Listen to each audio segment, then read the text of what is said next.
Welcome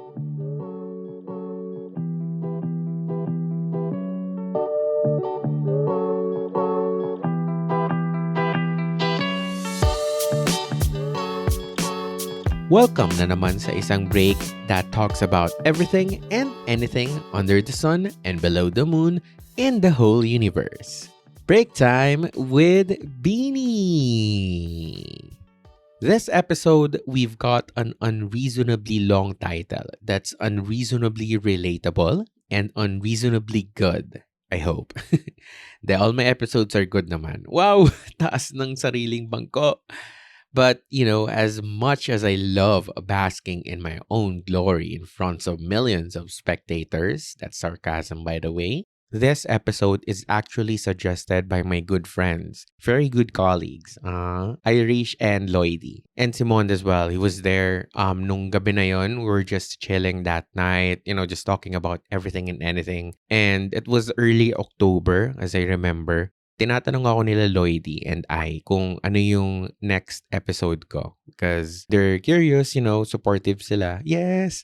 And honestly, nung time na yon, sinabi ko na wala pa akong idea kung ano yung episode ko. Call it a writer's block if you will. So, with them knowing my past episodes, they suggested a couple of things. Sorry guys, sobrang hazy na yung memory ko na yun. Hindi ko na maalala kung anong mga ibang sinuggest nyo. Pero one thing I know is yung pinaka naalala ko na suggestion nila is, sabi nila sa akin, Beanie, why don't you talk about dealing with unreasonable people? Nung narinig ko yun, parang nagkaroon ng flash yung light bulb sa ulo ko. Parang ting! So from that suggestion, I gathered my thoughts about it. And here we are on episode 42.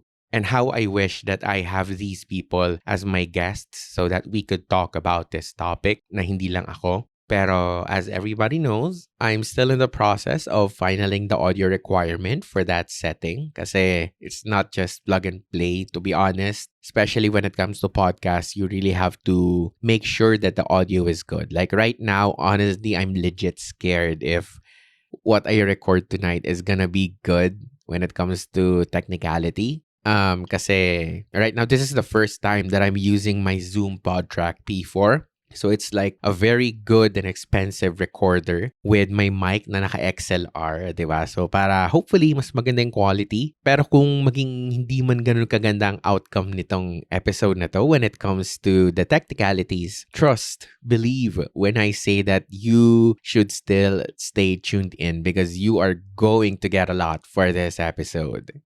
Pero ayun, even though I am alone for now, like I always have been, I know that I am not alone when it comes to sharing the sentiments that 9 out of 10 individuals, that number's made up by the way, have when it comes to dealing with unreasonable people. Kasi totoo naman, di ba? For sure, nagkaroon ka na ng instance sa buhay mo na may gusto ka ng batukan. Yung naging source of stress mo, naging antagonist sa mga rants mo. Kasi kahit anong intindi mo, hindi talaga kaintindi-intindi.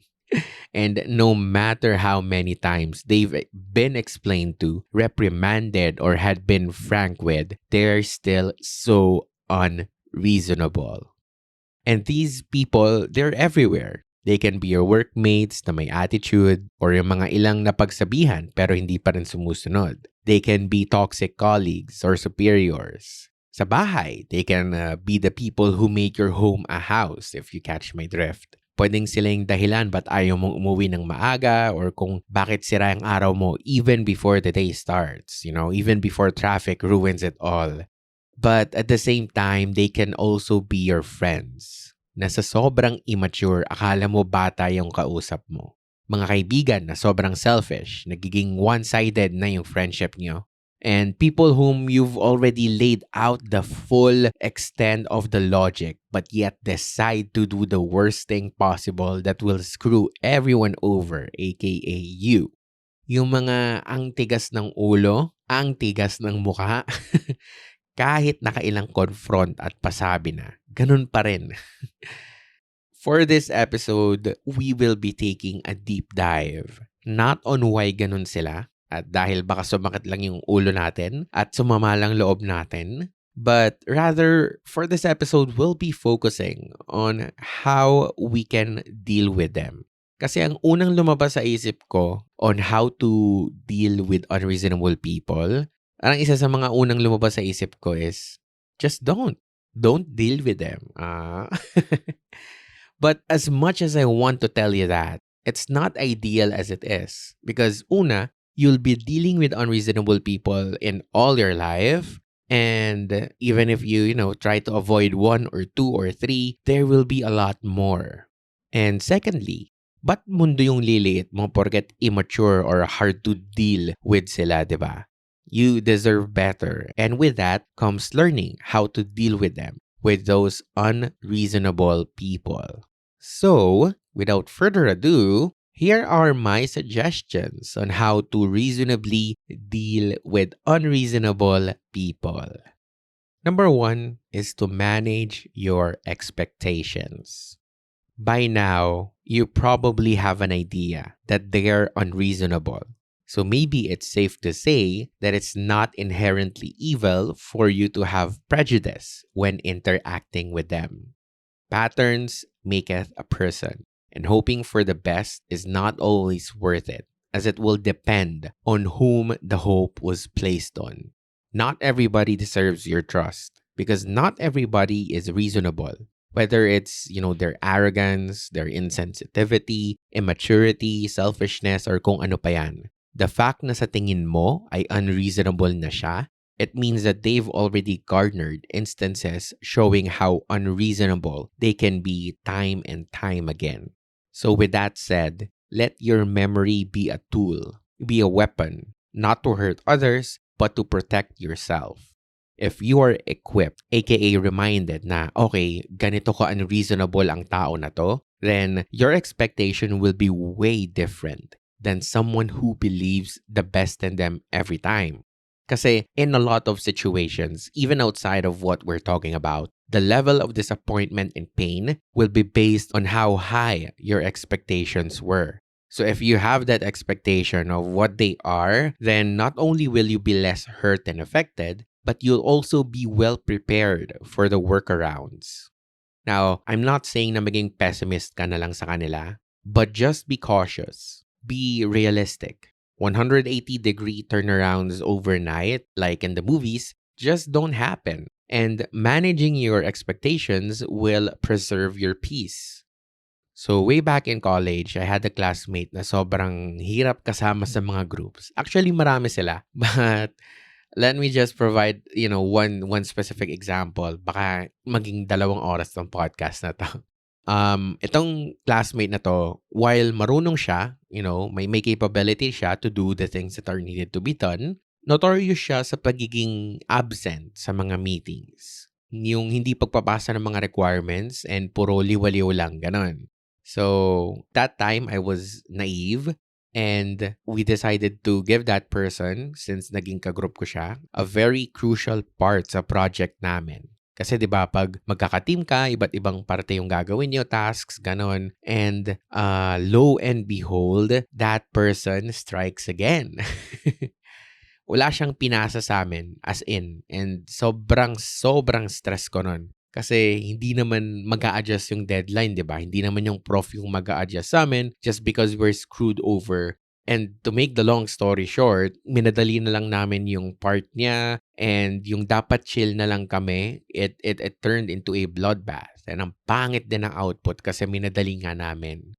So, nung next time na naging kagrupo ko na siya on a different project, on a different subject, we did not give that classmate the most important part. And unfortunately, we had to do a little bit of extra kasi we demanded na ipasa niya na yung part niya a couple of days earlier than, the supposed deadline. Para if ever man na wala siyang magawa namin ng paraan. And obviously, our expectations during that time was way lower. So, kinausap naman namin siya and everything, but it just sucked kasi kami yung nag-adjust. But to be honest, lalo na sa work setting, that's really the harsh reality. You don't get to pick your workmates. You don't get to draft which boss you will have. You don't have a say kung sino yung kasama mo sa bahay growing up. But instead of, drowning in the things that you cannot control, as I always say on my episodes, Focus on the things that you can control. And one of those is your expectations. So that's the end of this podcast. Charot, joke lang. I know it's a long point, but the couple of points, except the last one, it's just gonna be, straight to the point, which is the point. Number two, in dealing with unreasonable people, is stay calm. Don't engage emotionally. Unreasonable people are notorious for dragging people into their chaos. And those who engage emotionally are jumping headfirst into that chaos. Dealing with them should never be an emotional battle for you. So, if you find yourself getting into an emotional discourse with them already, take a deep breath, keep your tone neutral, avoid backhanded comments, and as cliche as it is, just be the bigger person. Because unreasonable people might get more unreasonable when they feel attacked. And I've been so unreasonable in my younger days talaga na alam kong hindi ako magpapatalo kahit talo na ako. Hindi ko naman nilalahat sila na I'm not some psychologist saying this is how they will react. I'm just coming from experience of being an unreasonable people for years and also dealing with a lot of them. Pero para sa ikaw na nakikinig ngayon ng podcast na to and choose to continue listening, choose your battles. In relation to that of staying calm and not engaging emotionally, number three is to stay assertive but not aggressive. So I know that you want to stand your ground. Lalo na pag ikaw yung nasa tama. Sino bang hindi, di ba? Who would not? But please, do so with assertiveness, not aggression. Calmly but firmly state your position without being defensive. This lets unreasonable people know that you are not easily swayed, but it does not provoke them as well. Kasi minsan we're tempted to be aggressive and try to out-reason them. But chances are, they've already got a PhD in reasonology and excusionism, so it's hard to deconstruct what has already been constructed throughout the years in one conversation, diba? No matter how smart or persuasive you think you are, don't try to be aggressive with them. One day they'll change. As an optimist, I believe that. But don't lean into the belief na now is the day that they'll change. Now is the moment that they will realize it. Once they hear my perfect, flawless argument and rebuttal everything they say, hanggang ako ang may huling halakhak, then they'll change. Magbabago sila. But I'm telling you this right now, don't. Just don't. Be assertive in what you believe in, especially if you are in the right. But again, don't be aggressive. Fourthly, listen but don't absorb. Iba kasi yung nakikinig ka at oo gets mo naman sa nakikinig ka. Invested ka and you're taking it all in. Learn the art of detachment. Oo, hindi mo naman sila pwedeng isnub talaga if kawork mo sila and all, pero you can listen to what they say, but leave it there on the table, not putting it behind your back and shouldering that burden day by day. The best term I learned is from a colleague of mine, whom I shall keep anonymous daw, basta single siya. Anyway, that term that they use was shared to me is blur it out. Nung narinig ko to, even though I was about to eat such a delicious meal, no exaggeration, ito talaga yung nangyari, I just paused and pondered. Yung parang, oo nga no. And it made so much sense. Kasi prior to knowing that, ang nasa isip ko nung time while formulating this podcast is na pakinggan sa kaliwang tenga then ilabas sa kanan. But to be honest, that's just like disregarding or invalidating entirely, which for me lang naman, it really doesn't make sense. Kasi since, kailangan mo pa rin sila pakisamahan, especially if sa workplace, bahay, barkada, di ba? So, blurring it out is a great thing to do. Because kapag, blurred ang isang bagay, alam mong nandyan, may idea ka, but you're not really into it. You're not really invested. You don't really care. Like when I do my podcast in cafes, I blur out the noise around me. I know na may maingay, I know na may mga nagtatawanan, I know they're there, I know what it is, but as of that moment, it's out of my care. I've created a boundary for myself. Pwede mo yung i-apply wherein you can say, not really say literally to that person, but, just know that, oh, you're unreasonable, but you don't deserve my energy unless I am obligated to. Which brings me to my last point, which is to set boundaries with unreasonable people. This specific one is actually not part of my original outline. Actually, patapos na ako nito. And then I asked around a couple more people who are, close to me and I know would provide output to my podcast. So this specific one is suggested by a good friend whom we'll name as Mercury. So she gave permission to share her stories for this point, basta daw anonymous. Thank you for the trust. Anyway, so setting boundaries is hard because it needs time to practice self-respect, as she says, to which I agree. Sabi niya, when you learn to establish self-respect, you will be able to know when to say no effectively and not feel guilty at all. You will be able to communicate clearly and be consistent with your decision. It is what it is, diba? If people around you don't understand your boundaries, maybe it's time na daw para humanap ng iba. More reasonable people. Wow! Pero to be honest, it is easier said than done. Kasi as I've mentioned in this episode, hindi madali. Kasi for Mercury, she is young and she wants to feel validated. And setting boundaries is most of the time looked down upon. Paano na kung yung boss mo, di ba? Like in her story.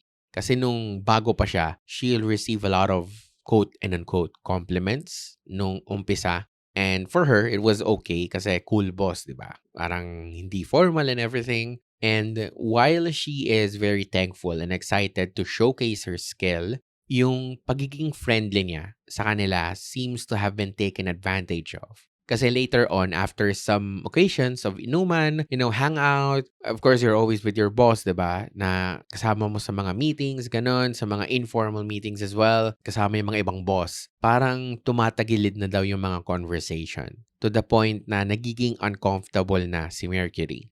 So umabot sa point na ginagaslight niya na yung sarili niya na baka iba naman yung meaning ng mga sinasabi ng boss ko and ng mga ibang boss, ganun-ganyan. Baka ako lang yung nag-overthink or nag-over-exaggerate. But, she was not able to do her job properly. Kasi naging uncomfortable na nga talaga siya sa mga conversations kasi kahit hindi na inuman, may mga unprofessional and unwanted things pa rin na sinasabi. But she tried to keep it cool. But eventually, sumabog na raw siya and nagkagulo na. Unsurprisingly, the management took the boss's side and naging komportable lang naman daw yung boss niya sa kanya. Parang since tropa-tropa vibe lang naman. Honestly, who would not be down after experiencing all that? So Mercury, she thought about resigning, but since wala pang backup plan, tiniis niya na lang muna. And it was then that she met these friends, si Venus and si Earth. O, di ba? Planet names talaga. Huwag kayong mag-alala, hindi tayo abot sa lahat ng planeta ng solar system. Ayun nga, she did meet these two friends na nakapag-open up siya with them, which helped kasi the two were also being inappropriately talked to with their boss as well. So, other than sharing with each other yung mga experiences na nakatulong sa kanila, they also made a resolution na mag-set na talaga ng boundaries. So, oo, napag-iinitan sila because hindi na sila sumasabay sa mga maling bagay na sinasabi ng boss nila. But now, she is at peace because she was able to build that boundary to show that yes, she will do her job, her tasks, pero hanggang dun lang. And yeah, hindi ito ideal na mangyayari because management is really supposed to have your back for inappropriate verbal cues, but we don't live in a perfect world. And I wish na isang sumbong lang is magiging okay na lahat, but it doesn't really work like that, to be honest. We know the certain repercussions that we have if we keep on pushing against higher people with a system that's already been made for so many years, unfortunately. Pero ayun nga, while it's not a perfect world, creating her boundary while, looking for better opportunities may be one of the best things that she can do. In Mercury's words, mas okay na akong mahirapan sa work kesa naman magkaroon ng uncomfortable conversations. Hell no. O, diba? So she's realized that, she needs to be firm with her decisions regardless of the unreasonability of people. I'm sure that these people, nakakaramdam sila kapag uncomfortable na yung tao nila, di ba? And yet they continue to say the things that they want to say, even though it's really not work appropriate, even if it's not really good. And even when confronted, even when management was involved, parang umasta sila pa yung tama. That's really unreasonable to say the least. So, regardless of how unreasonable these people are, to which I know while I'm sharing this story, maybe some of you can relate in some way, not really a specific situation na shinare ko or example, but maybe nakarelate kayo na may naalala kayong mga ganun ka-unreasonable na tao, maybe hindi sa work or kung saan man, but just know that you can still set your boundary. Like what Mercury did. She communicated respectfully naman. Alam niya naman na yun nga, mas mataas sila, pwede pa siyang baliktarin lalo. At least nasabi niya na hindi niya tinotolerate yung mga ganong bagay. And after that, she did limit her interactions with them and became neutral. You can manage your expectations with unreasonable people. You can, not engage with them in an emotional way. You can still be assertive but not aggressive. And finally, you really can blur them out. As she adds, at the end of the day, you cannot control other people's mind or doing. When I made this podcast, alam kong sinabi ko na hindi mo makokontrol yung mga bagay-bagay. But I did not show her my outline when I made this. So galing talaga sa kanya itong part na to. Lalo na itong part na to. Na you really cannot control other people's mind or doing. And all you can do is to control you and only yourself. To be honest, she's learned it na daw the hard way.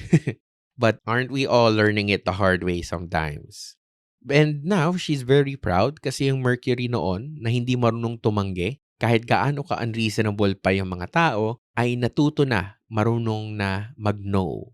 To end her letter, wow, letter! Hindi, to end, I really want to include this one. I had to really revise it in a way na walang nire-reveal na, alam niyan, so much detail. Pero ayun, I really want to include this part wherein she says na she needs our prayers, guys. Na makaalis na daw siya ng work niya by next year and have a new environment. So, huwag kang mag-alala, anonymous caller. Sasendan kita ng link sa work namin and bibigyan kita ng pangkabuhayan package dahil ikaw ang lucky guest ngayon. Joke lang. Pero ayun, sana after this podcast ay mas magkaroon ka pa ng confidence, ng peace, ng resilience when it comes to dealing with unreasonable people. Because you will really have to deal with them, but it doesn't have to drain you. It doesn't have to ruin you. It doesn't have to give you sleepless nights. It doesn't have to hurt you. And you can still live the life you deserve.